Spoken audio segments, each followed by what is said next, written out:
മൊത്തം പുകയായിരുന്നു.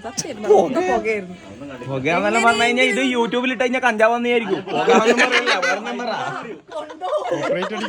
പൊങ്കാലായിരിക്കും. പിന്നെ പുകാന്ന് നിർത്തി.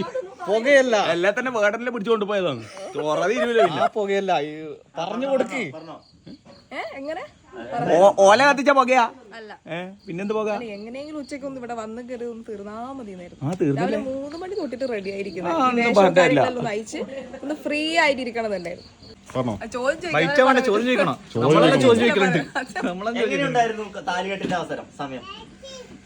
അയ്യോ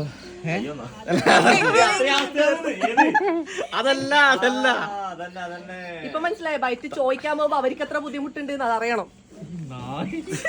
അതറിയണം. താലികെട്ടിന്റെ അവസരത്തിൽ എന്തൊക്കെയാണ് മനസ്സിലൂടെ മിന്നിമാറിഞ്ഞു പോയത്? ജനുവരിയില് നിശ്ചയം കഴിഞ്ഞ് നിശ്ചയൊന്നും പറയണം. ജനുവരിയില് നിശ്ചയം കഴിഞ്ഞ് ഇന്നത്തെ കാര്യം പറയുന്നത് അത് മുതൽ ഇതുവരെയുള്ള ഒരു എന്താ പറയാ ദിവസങ്ങള് ഏറെയാണെങ്കിലും പക്ഷേങ്കിൽ അതൊക്കെ ഒരു മണിക്കൂറിന്റെ ഒരു മണിക്കൂർ എന്ന രീതിയിലാണ് പോയത്. എന്നുവെച്ചാൽ ജനുവരി തൊട്ട് ഈ ഏപ്രിൽ വരെ. ഇന്നത്തെ ദിവസത്തെ പറ്റി പറയുകയാണെങ്കിൽ ഉറങ്ങി എണീച്ച് താലുകെട്ടി ഇപ്പൊ ഇവിടെ വരെ നിൽക്കുന്നവരെയാണ് ഒരു മൈൻഡിൽ നിൽക്കുന്നത്. എല്ലാം വേഗമായിരുന്നു. അത്രേ ഉള്ളൂ. എന്റെ സുഹൃത്തുക്കൾ പറഞ്ഞു ബുൾസൈ ഉണ്ടാക്കണമെന്ന്. പക്ഷെ ഇവിടെ അമ്മ കുറച്ചു മുമ്പേ നേരത്തെ വിളിച്ചിട്ട് പറഞ്ഞു, മോനെ എന്തുണ്ടാക്കിപ്പിക്കുന്നതിന് മുമ്പേ പപ്പടം കാച്ചിപ്പിക്കണം എന്ന്. അപ്പോ അതും ഒരു പണിയായി. പപ്പടം കാച്ചി തിന്നു, ബുൾസൈ അടിച്ചു, കഴിച്ചു, കട്ടൻ ചായ കുടിച്ചു. സന്തോഷം. എങ്ങനെയുണ്ടായിരുന്നു ബുൾസൈ? ബുൾസൈ നൈസായിരുന്നു. ഉപ്പ് കൂടിപ്പോയോ അങ്ങനെയുള്ള പരാതിയൊന്നും ഇല്ല. പിന്നെ ഞാൻ എനക്ക് ഒരു കഷ്ണം കിട്ടിയില്ല. അപ്പൊക്കെ ബാക്കി എല്ലാവരും തിന്നായിരുന്നു.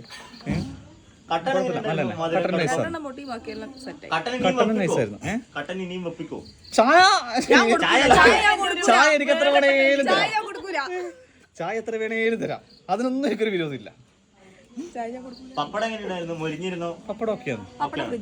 പ്രശ്നമൊന്നുമില്ല. ഒത്തതിന് ശേഷമുള്ള ഒരു അനുഭവം. അതായത് ഉച്ചക്ക് പറയല്ലേ, മുമ്പേ വന്നൊന്നും പറയല്ല, അതെല്ലാം വേറെ. എന്താ പറയണ്ടേ? ഉച്ചക്ക് ശേഷം ഇവിടെ വന്ന് കയറിയതിന് ശേഷം മുതലുള്ള ഇപ്പം വരെയുള്ള ഒരു അനുഭവം. മൊത്തം പുകയായിരുന്നു. പുകയാന്നെല്ലാം പറഞ്ഞു കഴിഞ്ഞാൽ ഇത് യൂട്യൂബിൽ ഇട്ട് കഴിഞ്ഞാൽ കഞ്ചാവന്നായിരിക്കും. പൊങ്കാലായിരിക്കും. പിന്നെ പുകാന്ന് നിർത്തി.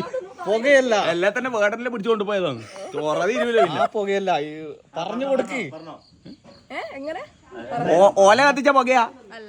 പിന്നെന്ത് പുക? എങ്ങനെയെങ്കിലും ഉച്ചയ്ക്ക് ഒന്ന് ഇവിടെ വന്ന് കയറി ഒന്ന് തീർന്നാ മതി. 3 മണി തൊട്ടിട്ട് റെഡി ആയിരിക്കുന്നത്. അയച്ച് ഒന്ന് ഫ്രീ ആയിട്ടിരിക്കണമെന്നുണ്ടായിരുന്നു. അപ്പോഴാണ് വീട്ടിൽ പോയി ചോറും തിന്ന് കിടന്നുറങ്ങിയ കുറെ എണ്ണം വീണ്ടും തിരിച്ചു വിടാൻ.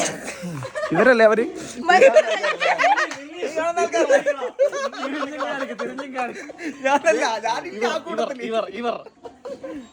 ഞാൻ ഉറങ്ങിയിട്ടില്ല. ഇത് കിട്ടൂല. ഇവർ 10 മുട്ട 4 പപ്പടം, നല്ല 3 പപ്പടം. ഒരു 10-12 കട്ട വെച്ചിട്ടുണ്ട്. 20 എണ്ണത്തിന് മേലെ തലയിലുണ്ടായിരുന്നു. ഇനി ഭാവിയിലേക്കുള്ള എന്തൊക്കെ കാഴ്ചപ്പാടുകളാണ്? ഈ വീട് എങ്ങനെയൊക്കെ മാറ്റിയെടുക്കണം എന്നാണ് ഉദ്ദേശിച്ചത്? ചായ കൊടുക്കൂല, അതെനിക്കറിയാം. ചായ കൊടുക്കും. പിന്നെ മുട്ട എനിക്ക് വീട്ടിൽ വാങ്ങൂല. മുട്ട എനിക്ക് വീട്ടിൽ വാങ്ങൂല. അത് ഇതിന്റെ സൈഡ് ഷോട്ട് മനസ്സിലാവും.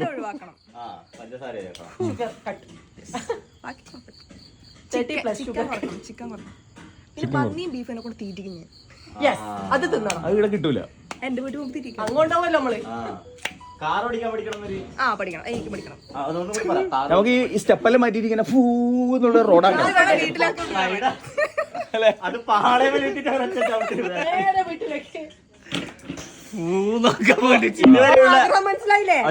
ഇതുവരെയുള്ള സുഹൃത്തുക്കളുടെ ഈ സഹകരണത്തിലും ഇങ്ങനത്തെ ഉള്ള പരിപാടികളിലും എല്ലാം നിങ്ങളുടെ അത് നിങ്ങളുടെ രണ്ടാളും ഒരുമിച്ച് പറഞ്ഞു.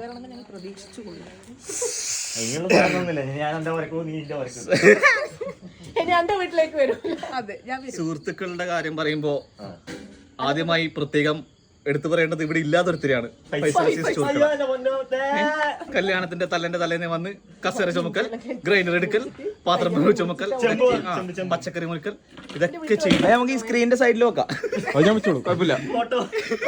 ഇതൊക്കെ ചെയ്തിട്ട് പോയവനാണ് അവൻ. അതിന്റെ ഒരു ഇടവേളയിൽ ഒരു ഗ്യാപ്പ് കിട്ടിയ സമയത്ത് അബിയും കൂടി വന്നിട്ടുണ്ടായിരുന്നു. അബി വന്ന് സാമ്പാറും ചോറ് തിന്നിട്ട് പോയി. അത് പ്രത്യേകം എടുത്തു പറയണേ. പിന്നെ കല്യാണ ദിവസങ്ങളിൽ ഇവിടെ ഉണ്ടായ ഷിജി, നാജി, അതില്ല ഇല്ല കല്യാണ ദിവസം തലേന്നല്ലോ.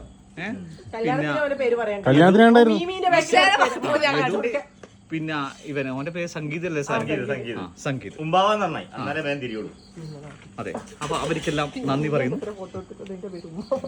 ഒപ്പം happy journey, happy wedding anniversary, അല്ല happy married life. Cameraman Naji ഒമറിനോടൊപ്പം ജിതിൻ പ്രകാശ്, അപ്പൊ കഴിഞ്ഞ്